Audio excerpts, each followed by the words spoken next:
That certainly was interesting. I just spent 20 years in another dimension. Fought a few tyrants, led a few armies, married a young queen from the neighboring kingdom of Archenland.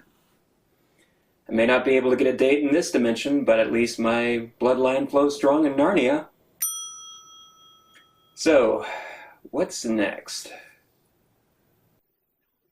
More fantasy, eh? I love my job.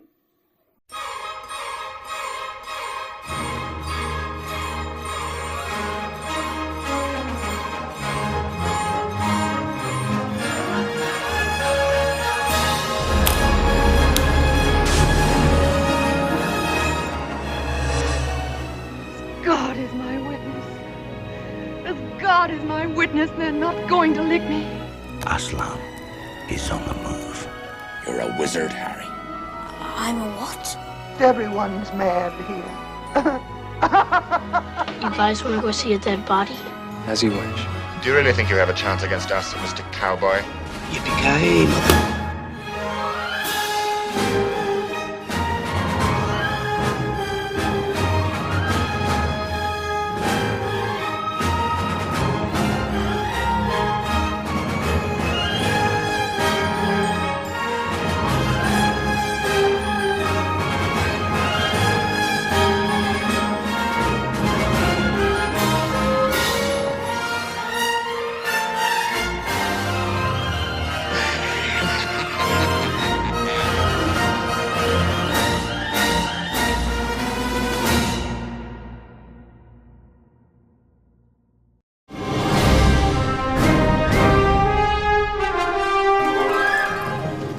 I know, nobody requested this one, but it's a personal favorite.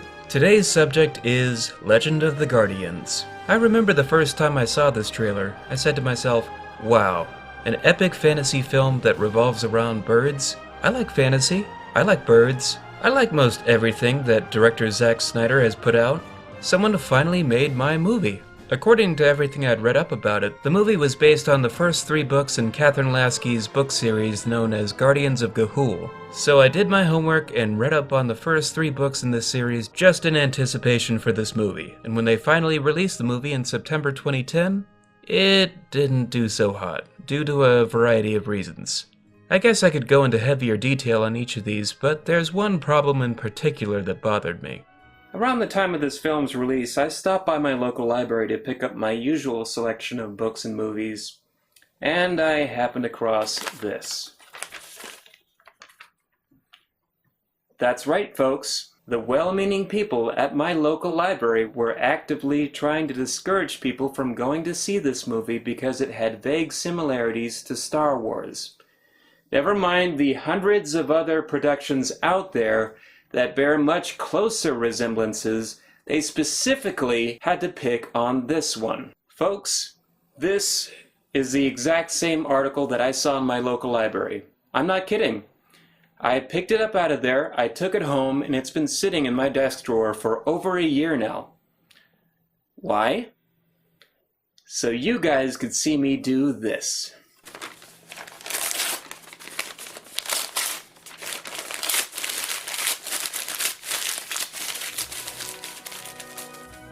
If you haven't seen this movie, stop this video right now and go rent it.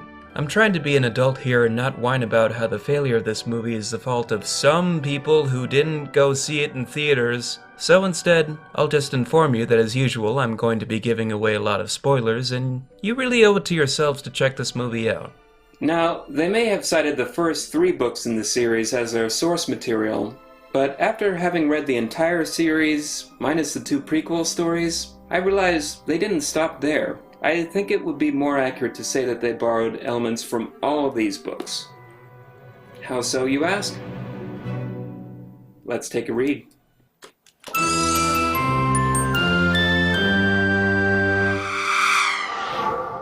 Let's start off with the band, or more specifically, our 4 main characters, Soren, Gylfi, Digger, and Twilight. Soren is our main hero, and from the page to the screen, he's every bit the same. An optimistic young character raised on the legends of the great Guardians of Ga'Hoole. A band of warriors who fight for justice, peace, and all that hero stuff. In that same vein, Gylfi is pretty much the same as well. As a token female of the group, she's brave, smart, and a little tomboyish. Basically, she's the owl version of Hermione Granger. Same eyebrows and everything. Only when we get to the other two do the changes really start to show themselves. For example, Twilight. Okay, look, I know some folks are gonna try and call me out on this one. Oh, he didn't crack a Twilight joke there, sparkly tofu eating vampires and all that.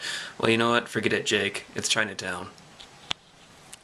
The film version of Twilight was a seasoned warrior poet, middle-aged, and with somewhat of a blowhard attitude to go with it. This is the character that Twilight was in the books, eventually. At this point in the story, the book version of Twilight was much younger and about the same age as the others. A lone wolf type graduated from the so-called School of Hard Knocks, which is exactly why Soren worries about him possibly breaking off from the group. Did he like to sing? Yeah, many of the characters sang in the book. These I like to call Redwall moments. That's when the characters in your fantasy adventure story either break out in Celtic minstrel musical numbers or take time out of their butt-kicking schedule to enjoy some tea and fine pastries, like the characters in Redwall. Only difference is, every time I read Twilight's songs, they feel more like rap numbers. I don't know what it is, either it's his rough upbringing or his tough guy attitude, but just watch what happens when I try to read this song. You think those metal claws scared me? I'll clack my beak till you see three. We got the fire, we got the punch. We're gonna make you yop your lunch. 1, 2, 3, 4, 5. You're gonna wonder if you're alive. 6, 7, 8, 9, 10. You're as stupid as a big old hen. Can't count for a river and a day, and maybe you better start to pray. You call yourselves pure the best owls in sight. Well, you stink too high heaven and you ain't so bright. You're stuck up as can be, and your gizzards can't handle milkberry tea. You're no better than Ghost Splat, and even though you fly, you're lower than a rat. Clack that beak, baby. El Kabong!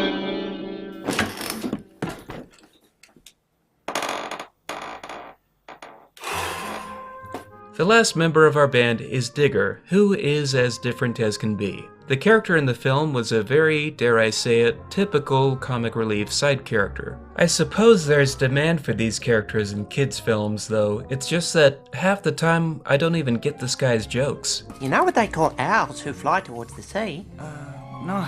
Lost. He does get better, it's just a tad disappointing when you realize where he came from. The book's Digger was no comedian, and prior to meeting the others, he had just lost his brother to the evil Pure Ones, so he didn't really have much to joke about. Plus, in the later novels, he's described as being one of the wisest, most philosophical owls in the series. Now compare that to the film version. We're on our way to the Sea of Ptolemy. Okay, about that face right there? I love that face. That looks like a face Steve Martin would make back in the day. They ought to make a t-shirt out of it. I should also let you know that the book version of Digger actually racks up a body count.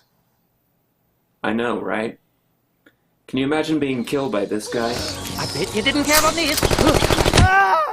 Once you get past the band, the vast majority of the rest of the cast isn't too different. Most fans have already elaborated on how Alamir was never in the books, and the closest character to compare him to, Dewlap, betrayed the Guardians for different reasons. So I'll skip that. Eglantine, as a hatchling, remains the same in both mediums, up until the end of Book 2 when she's reached her young adulthood, seeing as that's how much time has passed during the course of the books. Not to mention the American accent that the film gives her that clashes with the Australian dialect. My beak!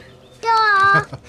The one change I actually commend Snyder and his team for doing is letting us see more sides to Clud, Soren's oh-so-rivaled brother. The film gave us a character who began as rough around the edges and progressively became a more villainous character as time went on. In the books, Clud is, simply enough, a bad egg. From the get-go, he tries to murder Soren so he can join the evil Pure Ones, then is never seen or heard from again until the climax of Book 3, The Rescue. The most peculiar change of all would have to be Ochulissa. In the film, Ochulissa was reworked to be a confident, very beautiful student of the wise owls of the Gahul tree. There's a hinted at crush going on between her and Soren, which tells me that the screenwriters may have planned on building on this relationship in future installments. The book version of Ochulissa was an overly talkative character who bragged about her family heritage as well as everything else she was enthusiastic about and drove her classmates crazy. As the books progressed, though, she did mature very well as a character and eventually became the mate of an owl named Cleve, long after the time span designated in the film. Also, is it just me or did the filmmakers change her from being a spotted owl to a short-eared just so she could have that sexy mascara look? Ah well. In the books, Soren never had so much as a crush on Ochulissa, but down the line he did end up with another barn owl named Pellamore, seeing as it would give him a better chance of having children. And since the focus of the book series is no longer on him at that point, the total time developing that relationship is a page. Really, Catherine Lasky? You had a perfectly good chance to set up a romance here for your hero character, and you left that opportunity up for the fanfiction writers? Well, I guess Face was right. All authors do have their different strengths. So maybe sappy pulp romances are to Catherine Lasky what epic battle scenes were to C.S. Lewis. To Lasky's credit, though, she was able to create a much wider world of characters in the first 3 books than what characters made it into the film. One character that didn't make it onto the screen was Hortense, a friend of Soren and Gelfie's who supposedly died at St. Agilis's in the first book, only to be revived in book 4 as the character Mist. It's possible they did this because they didn't have time to revive the character later and make it seem more necessary. Still, they found the time to replace 2 friendly eagles, Zan and Streak, with a soothsaying echidna. Interesting choice. I wonder if this guy gets his predictions from the Master Emerald. I guess that's what happens though when you squeeze multiple books into one film like an accordion. Characters get lost, plots change, and I move on to the next segment.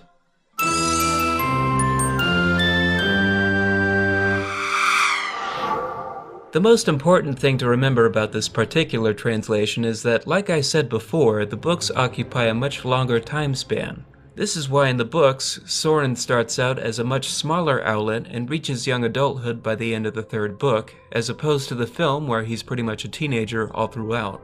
If I were to list off every change made in translation, I'd be here all day, so I'll just focus on the ones that made a solid difference. Early on in the books, the Guardians of Ga'Hoole are established as legends worthy of Camelot folklore who stood for truth, justice, and all that jazz. The tales of their battles are so awesome that just telling them makes you resistant to brainwashing, or as the owls call it, moonblinking. Trouble is, we never do get to hear any of these stories in the first book. That's why despite all the corner cutting that the movie did, I feel like they made the right choice actually telling one of the great legends earlier on. In particular, the story of Lies of Keel. The next step of getting Soren captured and brought to St. Agilis's was changed as well. Book 1, The Capture, had Clud trying to murder Soren by pushing him out of the tree, like I said, bad egg, and being kidnapped and brought to the academy by himself. I'd also like to take the time and mention that at this point in the books, the Pure Ones and St. Agilis's were separate entities, both with the same goal of conquering all of the Owl Kingdoms. It wasn't until later on in the series that the Pure Ones took over the academy. In the interest of time, the film spares no effort in teaching our young heroes how to fly, compressing the learning process into days as opposed to the book which took about a month. And there was also this whole scene about the owls in the academy bleeding themselves for bats, which I can see happening in any other Zack Snyder flick, only because they're all rated R. After they get out of the academy, the necessary events of hooking them up with Digger, Twilight, and Mrs. P the Snake happen. And to be honest, while I like the dark tone the story started out with, here's where I really start to like things. Getting to the Great Ga'Hoole Tree and just seeing everything the rest of this world has to offer is just as fascinating to see on film as it is to read about. In tone, everything happens the same. They get to the Ga'Hoole Tree, they train to be one of them, classes start up, training happens, and everyone has their tea and biscuits. Do these events all happen differently? Yes, but it's not enough to write home about. Just remember that in the movies, anyone can complete their warrior training over the course of a week with the right teacher. The biggest change from book to film comes in the reintroduction of Eglantine, Soren's sister.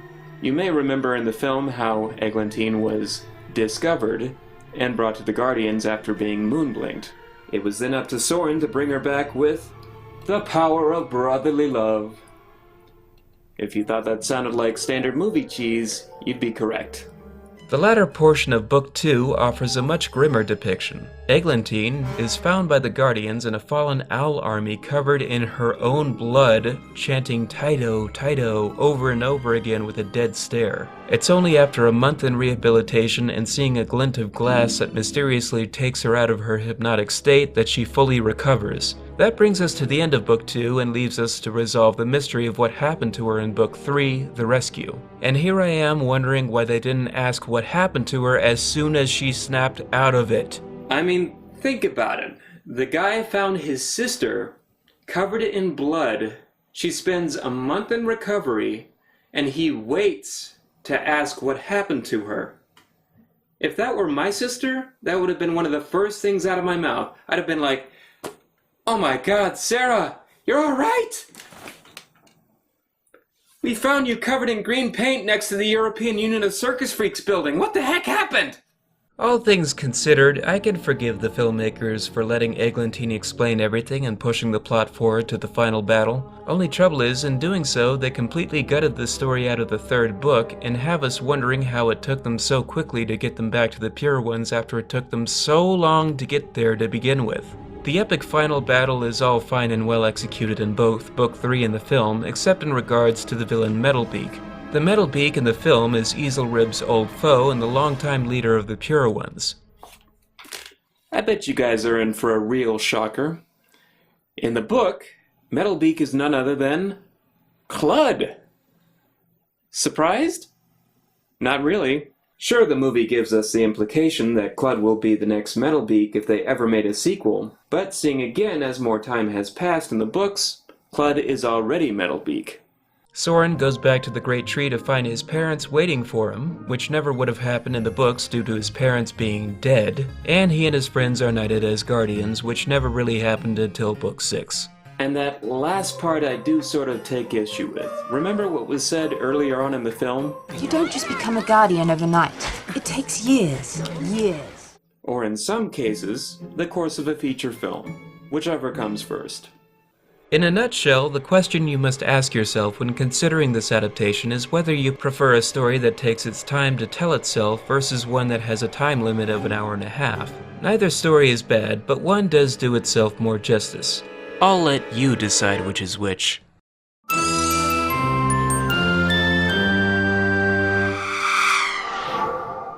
Some plot elements come naturally depending on the medium used to tell the story. In this case, they're rather indigenous. If you remember when I talked about the 3D efforts in Voyage of the Dawn Treader, I complained about how the 3D effects were used as more of a gimmick, with that whole look of a cardboard cutout thing. This film, on the other hand, has a lot of examples on how to properly utilize 3D. There are moments where the 3D effects are there just to remind you that the movie was made for a 3D viewing, and then there are moments where the 3D is used to the film's advantage. In particular, here we have a shot where the 3D is used to communicate an idea. Soren is, for the first time in his life, actually Soren, and he comes to this realization here. Does the audience see a gigantic owl wing reaching across the theater? Yes, but it communicates the idea of his amazement with the fact that he's able to fly. In many films now, where much of the action takes place in the sky, filmmakers can use the 3D to immerse the viewers in the world of the film by giving them the sensation of flight, as this film does. Battle scenes, always cooler in 3D. Everybody knows that. Of course, when it comes to reading, the only immersion tactics possible are always the proper wording to get a reader invested. But anyone who reads enough family-oriented fantasy novels knows that on paper, you can get away with stuff that you wouldn't necessarily get away with in a PG movie. Like, say, a body count. And lots of blood to go with it. Much like in the Narnia films, Zack Snyder knows you can get away with intense action in a kid's movie so long as there's no blood. So if you're a sick freak like me who doesn't mind their war stories sprinkled with lots of thick red water, the books are the way to go. That said, the film does carry the attitude of the characters from the book in terms of what makes a true guardian. Essentially, fighting for a proper cause, like stopping the Owl Stapo from taking over the world, is not a job that everyone likes, just something that someone has to do if they've got the chops for it. It's not glorious, it's not beautiful, it's not even heroic. It's merely doing what's right, and doing it again and again, even if someday you look like this. Then why are you doing this? Because there's nobody else to do it right now, that's why. Believe me, if there was somebody else to do it, I would let them do it, but there's not. Aside from that, one of my all-time favorite cliches of animal fantasy literature is re-terminology, for lack of a better term. That's when your fantasy characters make up fancy new words to describe the world around them. It's a tradition handed down from the days of Watership Down, and perhaps even before then. He could have at least given us a vocabulary list. Some of the owlish terminology did make it into the film. For example, a keen ear may have heard the term glocks used many times. But by the mercy of Glocks. Oh, good Glocks. In the eye of Glocks. I was only lightly wounded, thank Glocks. Glocks, spelled G-L-A-U-X, is the owlish term for God. And if you didn't know that before watching the movie, you were probably thinking Glocks as in...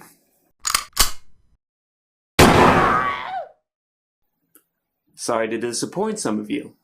By extension, you wouldn't know that the term rib refers to a professor, which would have helped to explain how and why Easelrib changed his name from Lies of Keel. One of my favorite terms from the book that didn't make it was gizuition, the theory that an owl's gizzard and intuition are inherently intertwined. Yet they did let us have baggy wrinkles, probably because that sounds nice and silly. Baggy wrinkles.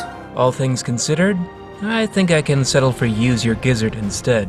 Use your gizzard, boy. Fly inside. For those of you not interested in filling your minds with useless geek trivia, the books also have a semi-educational edge that doesn't talk down to the reader or take away from the experience. For example, the heart-shaped cone on many owls' faces serves as a sort of radar, rendering them able to hear the movement of prey from a far-off distance. They can also reorient their facial discs and aim the cone in different directions with the use of their facial muscles. This process is known as triangulation. Also, owls, among many kinds of birds, have a second pair of transparent eyelids. These eyelids are useful in flight to rehydrate the eyes and act as a windshield wiper without impairing the vision of the owl. I'm not a zoologist, nor did I learn this from watching the movie. And I certainly didn't get it from the DVD special features, because there are hardly any. No, I learned it just from reading the books. While it's certainly possible to educate minds while they watch movies, most people don't wish to be talked down to while watching a movie. And while I'm not against using film as an educational tool, there's a line between National Treasure and Dora the Explorer that not all filmmakers can conquer. If you want the closest experience to this film getting educational, get the 2-disc Blu-ray. Just expect to be talked down to. A lot. So now it's time for that age-old question of which I prefer, the books or the movie.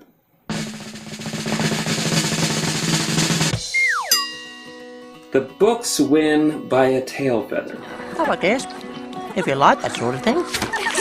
Yeah, I know, I went crazy over this movie, and I hope that more people discover it down the line like other cult classics like The Secret of Nim and The Big Lebowski. Odd combination there. It's just that with the books, they have so much more to offer. And besides, if you're only watching the movie, you're only getting half the story. So in conclusion, I say read the books and watch the movie. And if I haven't convinced you of that yet, here's what Catherine Lasky had to say about the movie. It's been a wonderful experience from the get-go. Absolutely, they have remained so faithful to the spirit of the books. After my first meeting, I had no doubt. I thought I am in fabulous hands. They made some changes that I wished I'd thought of, to tell you the truth. There you have it, the author's blessing. And once you're done with the first 3 books, don't stop there. Read them all. There's so many characters left for you to meet. Otherwise, you'll never get to meet Corin, the son of Clud and Nyra, who becomes the hero of the series, or Soren's 3 chicks, Blythe, Belle, and Bash, or Dumpy, the first puffin in history actually known to think. You'll never get to meet Slynella and Stangel, the amazing flying snakes of Umbala, or the magnificent blue dragon owls of Panquea Palace, or the various rogue smiths, or the vicious and deceptive Striga, or even Hamish McDuncan and the other dire wolves of the Beyond who now have their own series. But most of all, you'll never get to see Soren's rather surprising rise to the throne. So, give them both a shot. And don't forget to join me next time as I compare a childhood classic to a recent film counterpart. Either way, tomorrow's forecast, cloudy. Ciao for now.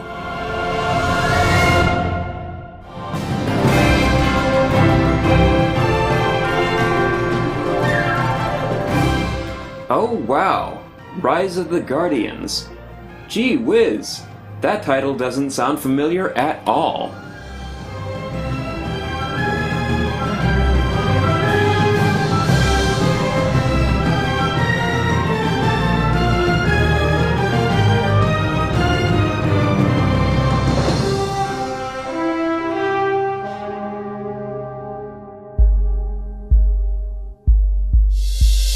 One, 2, 3, 4, 5, you're gonna wonder if you're alive. 6, 7, 8, 9, 10, you're as stupid as a big old hen. I can't count forever and a day, and maybe you better start to pray. You call yourselves pure the best owls in sight. Well, you stink too high heaven and you ain't so bright. You're stuck up as can be, and your gizzards can't handle milkberry tea. You're no better than Ghost Splat, and even though you fly, you're lower than a rat. Next time, Soren. Next time.